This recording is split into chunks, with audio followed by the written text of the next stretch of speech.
Seria a democracia até então um regime menos traumático? Bom, depende para quem. Mas, de qualquer forma, eu acho que nós temos um fascínio, um encanto em torno da noção de democracia, porque tem também uma tradição que louva a noção de democracia. Né? Então, agora a gente tem que saber quais são os problemas e os equívocos da democracia.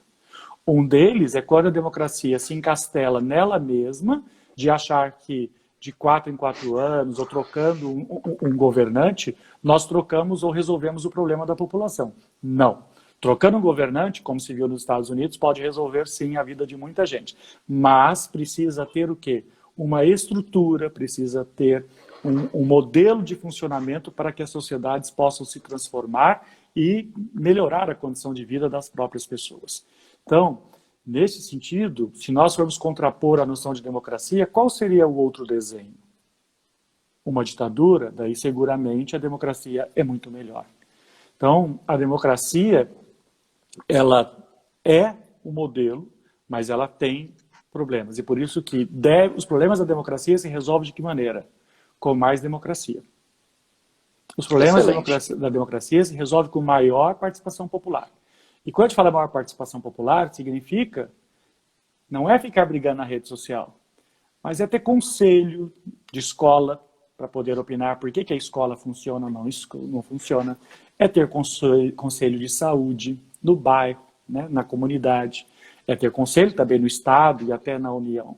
É ter conselho representativo para debater questões ambientais, para que não seja a decisão de um maluco que manda tocar fogo em algo que a natureza nos deu.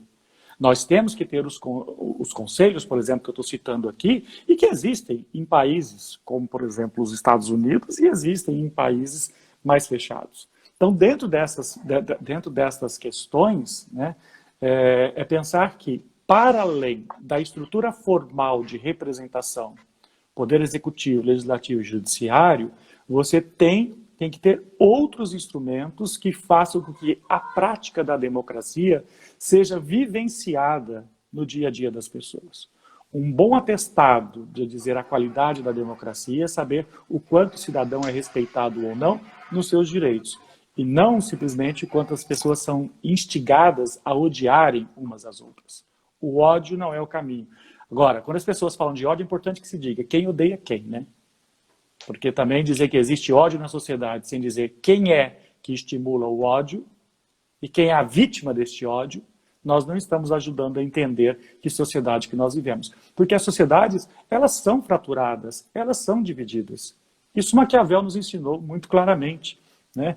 Então, você pode até criar um sentimento de que está todo mundo a favor, mas a sociedade tem interesses diversos. Depois Marx coloca e nomeia, resumidamente, grosseiramente aqui, mas Marx vai nomear abertamente, né, que essas questões elas derivam de condições econômicas das classes sociais, dessas fissuras existentes. Hoje em dia, evidentemente, nós temos uma outra noção de produção de riquezas, sabemos que não é necessariamente o detentor do meio de produção que manda nas coisas. Tem coisas muito mais complexas no mundo que vive aqui, mas eu já até me perdi aqui entre tanta coisa que eu fui falando, mas o fundamental é perceber que o fato de existir uma divisão numa sociedade não significa que ela não seja capaz de compreender. Então, o aperfeiçoamento da democracia, lembrei, o aperfeiçoamento da democracia pressupõe uma experiência de vivência democrática que passa por todos os espaços.